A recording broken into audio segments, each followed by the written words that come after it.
Okay, everyone hear me? Good. Yeah, I'm Danny Blackburn. I'm from Sticky Eyes, and I'm here today to talk about content and how we can use content in all of its forms to drive SEO performance, to engage with your audience in the moments that matter, but ultimately to sell more stuff. Now, I'm sure everybody here today has a really good understanding that content is pretty fundamental to SEO performance. In fact, if you ask Google how to make a site rank in 2018, they'll give you a pretty unequivocal answer. Give visitors the information that they're looking for, provide high-quality content on your site. This is the single most important thing to do.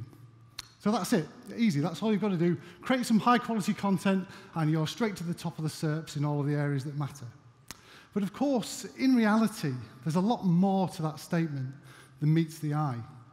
What does high-quality content actually look like? How does it differ from shit content? What the hell is content anyway? And this was something that came across one of my LinkedIn feeds recently. I was in one of my content marketing groups. Somebody asked a very simple question. How do you define content? And as I scrolled down the several hundred comments that people had put underneath it, it was actually quite shocking. Not because the answers were bad or wrong. They were all different. Not two answers the same in this long screed of comments from the great and good of the marketing community. We couldn't agree between us what content meant. So I did what any good ex-ennial would do. I Googled it, and this was the result. Content marketing is all about the creation and sharing of online material that does not explicitly promote a brand. And I thought to myself, that's a bit narrow. That doesn't really cover what I do day to day in my job. So what about this kind of stuff? The brilliant product and category content that people are building. All of those beautiful, shoppable Instagram ads that people share. The email content that we all create. Is that not content too? Well, it is to me. For me, this confusion comes from this idea that basically everyone in the agency world wants a piece of content, mainly because they see it as a new way of growing their revenues, let's be honest. And that means that everybody's coming to content from their own comfort zones, their own specific positions that they feel comfortable with. So if you think about content created by ad agencies, it looks a lot like advertising. And the content created by PR agencies looks a lot like PR. Similarly, media agencies create content, and it looks like new and innovative ways to increase reach and frequency. Now, there's nothing inherently wrong with that, and there's a lot of agencies creating some fantastic content as a result of that. But what we end up in is a very confused and complex situation. We've got all these different agencies, all these different internal teams have their own understanding of what content means, what it's for, what it does. And we end up with a client basically just playing referee between them. We end up with the client being the messenger to try and communicate between these people who have a different understanding of what content means. And this comes at a time when consumers are more dynamic than ever before. Think about your own engagement with brands. We're using lots of different channels, lots of different touch points. We're coming into contact with brands in loads of different ways and different places. And people quite rightly expect for brands to be able to join up that experience, to give them what they want and what they need in all of the moments that matter. So there's got to be a better way of doing this, of doing content holistically. Brands have got to start to become as dynamic as their consumers are. And for me, that better way starts when we stop trying to talk about customers, consumers, users, and we start talking again about people. Real, complicated, confusing, annoying, unpredictable people. Because people don't care about agency models. People don't care about internal structure of your marketing teams. People don't care about your KPIs. All they care about is, are you giving them what they want and need in the moments that matter to them? And that's basically the approach used by Tara Nicole Nelson, who's a former VP of Marketing at Under Armour and MyFitnessPal, a bit of a guru of mine. And her approach is basically around this idea that spotting patterns in what people want in their lives, and then the obstacles stopping them achieving those things, and basically just creating content around those things. And for Tara, that's just worked brilliantly well. So how do we do that? How do we take that and really make it work? We start with insights. Now, we use 3 layers of insights: brand and market insights. What's your brand all about? What does it stand for? Audience insights, really deep understanding of what your audience wants and needs. And then performance insights. What do we specifically need to do? What levers do we need to pull to drive the kind of performance that you're looking for? Now, firstly, those brand insights, really, really important, as a couple of the speakers here have already alluded to today. Very, very important to understand, ultimately, what value does my brand offer my audience?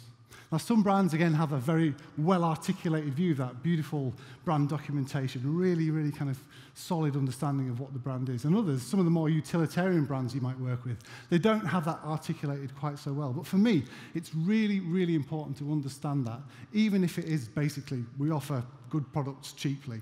Doesn't matter what it is. We've got to understand it. Because when we do understand it, we can start to then understand how that interacts with who the audience are.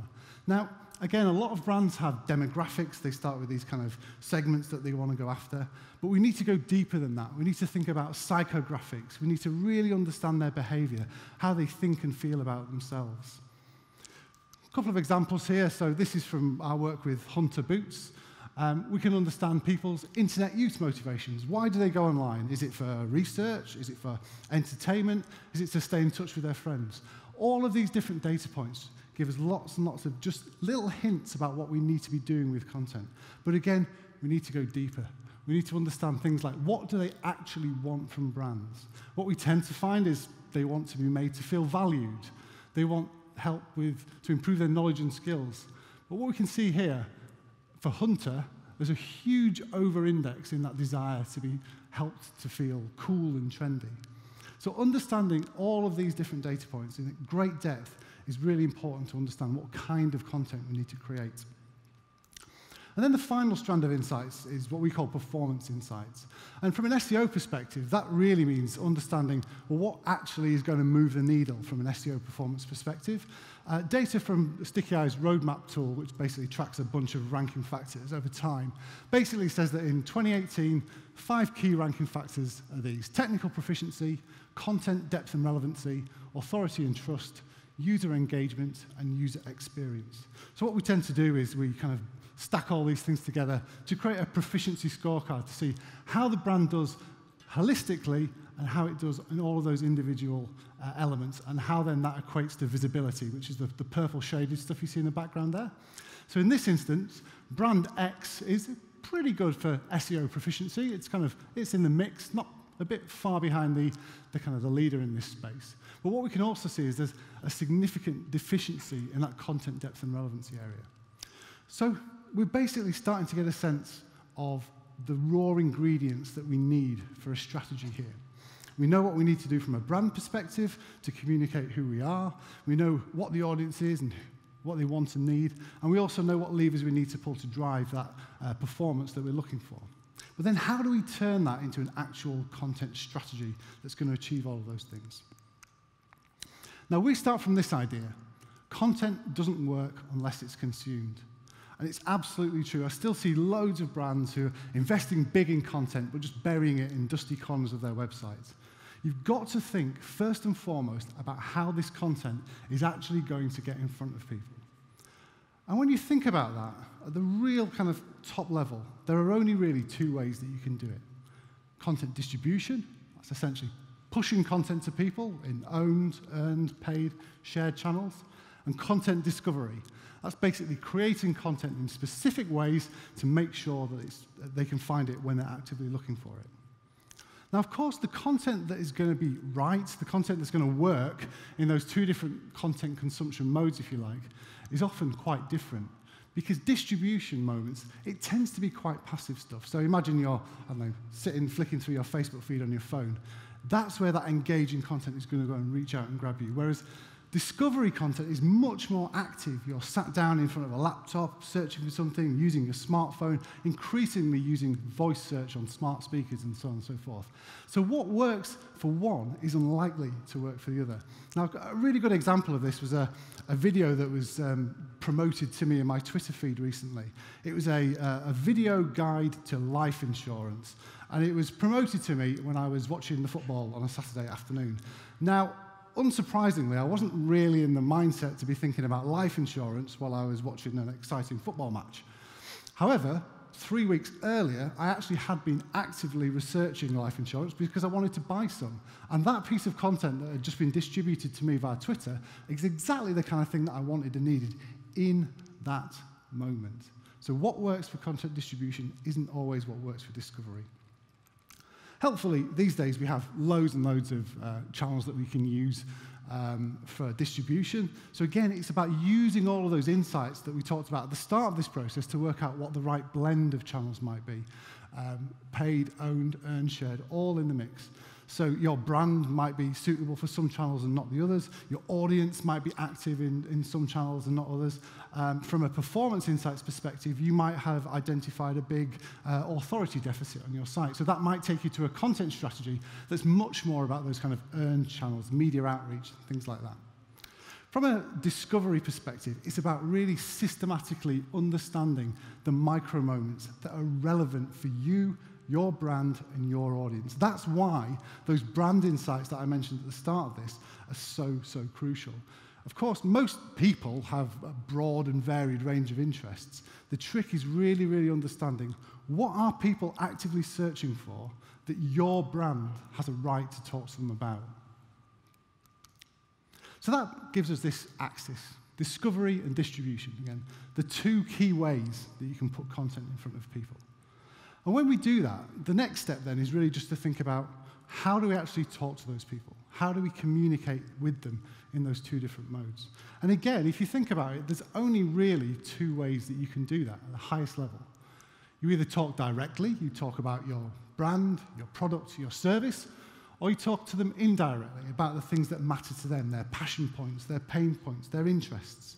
Basically, anything that isn't about your brand, product, or service. That then gives us the four fundamental areas of complete content. Functional content, informational content, engaging content, and advertising content. Now, this side of the piece, this is all of that kind of indirect stuff that's not explicitly about your brand. Here is more, I guess, what would traditionally be marketing communications. The point is that every brand needs to think about how they could and should use these different types of content to engage with their brands in appropriate ways. Of course, the best brands get it right in all these areas. So Hertz is a client of ours. We've spent a lot of time creating some really good quality functional content. And in this instance, that's all about really thinking through what do people do? You've just booked a holiday, you've booked a business trip to Paris or wherever, and you need to hire a car. What content do you want in that moment? Informational content, this is again much more about when people know they're going to a place, what can we give them to help them, inform them around it? We can create some cool, engaging, interactive tools, which we'll touch on a bit later. And again, creating really good quality ads. We then pivot that round into a content value proposition, is what we tend to call it. And this attempts to really just articulate in a very clear and simple way what we're going to be doing with all these four different strands of content, how each of those strands of content ladders up to tell that wider brand story. Because every single piece of content that you create as a brand, it should be contributing to telling that story, whether it's a very functional product piece of content on your website, right through to a really kind of shiny advertising campaign or some cool media outreach stuff that you're doing. And critically, those same four areas of content are exactly the kind of things that we need to do to drive SEO performance. So, for example, content depth and relevancy. Functional content is absolutely fantastic for doing that. Informational content, it's a great way of driving new levels of on-site engagement. Engaging content, if you want to go out there and build that authority and trust, that's how you can do it. And critically, all of these channels, while they're kind of particularly good at one thing, they also contribute to doing everything else. So it's a very effective way of driving SEO performance. So, nice theory. What about some specific examples? So, functional content. A really good example of this is the work that we've been doing with SoloPress. We started working with these guys a couple of years ago, and our SEO team identified a big disconnect between the site structure and what people were actually searching for. So the first challenge was to rework the functional content on this site to really reflect what people are actively searching for. So when we took on the site, there were the whole structure was very much based around the kind of product taxonomy. So just in the leaflets and flyers section of the site alone, there were 80 individual pages. So using all of that keyword research that we'd done, we wanted to realign all of this to make sure it was much closely reflective of what people actually search for. So we could do that by looking at size, style, material, and reducing that to a total of 19 functional content pages. But as well as the structure, it was also about, well, what needs to be on those pages? And critically, this is not about stuffing a bunch of keywords, as many as we can fit into this page. This is about thinking, again, what do people want from you as a brand in those I want to buy moments? And when it's somebody looking to buy some leaflets or flyers, it's that very functional, it's really not the sexy side of content. It's price, it's delivery information, it's things like user reviews, the reasons to choose this brand over another. So I call this kind of content convince and convert content because that's what it's there to do, which takes it very much into the sphere of UX and CRO. And that's absolutely part of this process. So as well as thinking about functional content just from a kind of SEO perspective, we really need to think about it from how our users actually engage with this content. So quick example, we did some user testing and found that the call to actions were causing quite a lot of confusion. So simple tweak from the CTAs resulted in a big rise in click-throughs to the actual product pages and then a 2.2% rise in overall conversion rate. So very, very important. But doing that in a joined-up way also allowed us to really increase search visibility. So just by really focusing on that kind of very, very clear functional content optimization, we've managed to drive a really, really big increase in search visibility for SoloPress, which has been quite transformational levels of sales and revenue for the brand. Okay, so the second area of complete content is informational content. Tapping into those I want to know, I want to do, I want to go moments. And this is something we've been working on recently with GHD.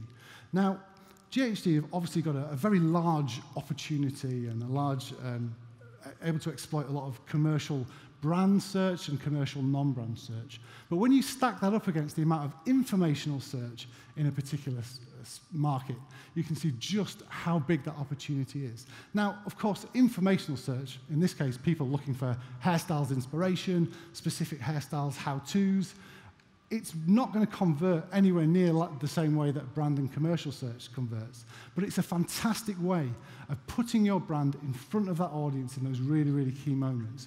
Really effective way of engaging with people right at the top of the funnel. So what we did was very systematically optimize the GHD hairstyle section on the hub, working very, very closely with the brand to do this in a really kind of compelling way. And obviously, there's lots of tools out there on the market that can help you understand what people are searching for. So Keyword Planner, obviously, there's things like Ahrefs really good at helping you understand what people are searching for. We're actually in the process of working on a tool at the moment which uses IBM Watson technology to start to understand the semantic links between what people are searching for, because we're pretty convinced that Google's now starting to do that itself. But anyway, we were able to create this really high-quality content again. It's got, again, not keyword-stuffed SEO fodder. That is so old school, it can't happen anymore. It's got to be what people want and need when they're searching for that kind of stuff. And in GHD's case, that means it's got to be beautiful, glossy, creative, just like this. And what we've seen, by doing that optimization, we've now started to rank for so many more informational terms, and it's starting to drive some really good traffic from informational search.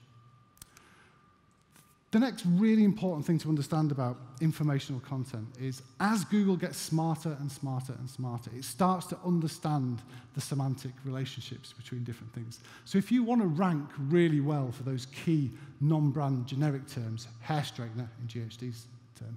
If you've got a really deep and rich pool of informational content, Google understands that you are a really authoritative source of information for that kind of stuff. And we've got lots of examples of brands that when we add that kind of really well-optimized informational content, as well as seeing more rankings and traffic from informational search, we actually start to see a lot more ranking growth and traffic on the commercial side as well. So really powerful thing to do. Okay, so the third area of complete content is this engaging content, which I guess is what the previous two speakers have really been focusing on. And again, this is still ruthlessly effective from an SEO perspective, but it's also just a great way of engaging people. So with Hertz, we wanted to create something really engaging around one of the main reasons that people from Europe go to the US, that once-in-a-lifetime American road trip. And we identified a bit of a gap in the market whereby there was lots of complicated, fiddly, kind of Google Map styles, route planner tools. And then on the kind of opposite end of the spectrum, there's a lot of just inspirational kind of blog content, as in kind of top 10 things to do in California. So we wanted to come up with something that was right in the middle. And this is what we came up with, the ultimate US road trip tool. So basically the idea is this is about giving people inspirational ideas for things that they can do. It's the perfect kind of content for distributing to people via paid social, via email as well. So what you basically do is you kind of choose the area of the US that you want to go visit. You then kind of add in your interests, so culture, nature, food, and then it will generate some routes for you to go and explore, full of must-see attractions, full of hidden gems that you might want to see. And one of the critical things that we did with this was that we are constantly adding new routes to it, which allows us to kind of leverage timely topical moments. So for example, a route was created around the anniversary of Martin Luther King's death, and we were able to work with some PR colleagues to get some journalists out there to experience this route through the Deep South. And then obviously having this asset back on the site allowed us to get some links with some pretty authoritative sites. And from Hertz's perspective, that's exactly what we needed. We needed those kind of big, high-quality links from some very high-domain sites. Okay, finally, the fourth area of complete content is advertising content. Now, I guess this is the controversial one, right? Because advertising is obviously a huge industry in its own right. But for me, it's absolutely critical that you think of advertising as part of this wider complete content ecosystem. Now, there's a narrative in the content marketing industry that has kind of grown up over the last few years, which tries to argue that content is somehow better than advertising. And of course, that's utter nonsense. It's like trying to argue that a screwdriver is somehow better than a hammer. You need to have both things in your toolbox. You need both advertising, and there's so much evidence out there that proves just how valuable traditional advertising is. So if you can use that to impact awareness, that actually has a tangible effect across the board. So I wanted to use one quick example from our work with Tesco Bank to demonstrate how that awareness that advertising can generate can actually help to drive non-brand search performance. So again, our roadmap tool has started to show the kind of, yes, domain authority and other link-related factors still very, very important from an SEO perspective, still strong correlations. But what we're seeing is that brand awareness, as measured by brand search volume, is becoming more correlative with SEO performance than ever. So we wondered if this was potentially one of the reasons why some of the clients' products were performing better from a non-brand search perspective than others. So what we were able to do was to look at how much brand plus product keyword search volume there was for each of these different products versus the amount of brand plus product keyword search volume for the competitors in the space.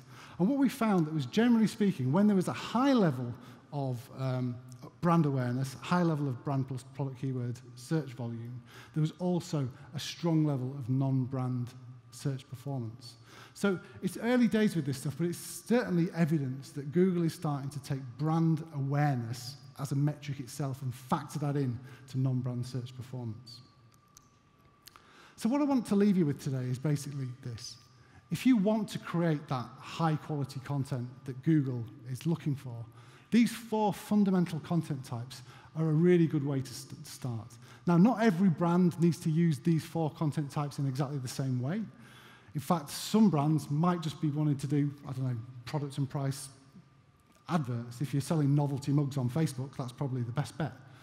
But the point is that it's worth every single brand going through this process and understanding how we can potentially leverage our relationship with our customers in these 4 different areas to drive that. And when we do that, we create a complete content ecosystem. And it's about much more than SEO.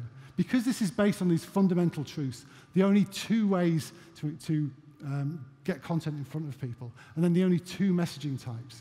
This gives us a framework not just for content for SEO, but for content holistically. And that's where the really exciting stuff comes in. If we can build a complete content ecosystem for your brand, which features everything that your audience needs in all of those functional moments, informational moments, engaging moments, advertising moments, we create everything that we need. We're catering for all of those moments that matter. And now, with the advent of programmatic technology, if we've got that content ecosystem in place, we can start to use some of that data, some of that AI technology, to really join the dots between the content types, the social posts, the display ads, the search content that you've got on your site, the product content on your site. We can join the dots between these different things and start to take people on their own personalized user journeys from discovery right through to purchase and beyond. But that's probably a talk for another day. So I hope that made some sort of sense. There is a full ebook on the Sticky Eyes site about content, complete content. If anybody wants to have a read of that, please do. So yeah, I'd love to hear what you think. Thanks very much. Turn the music up in the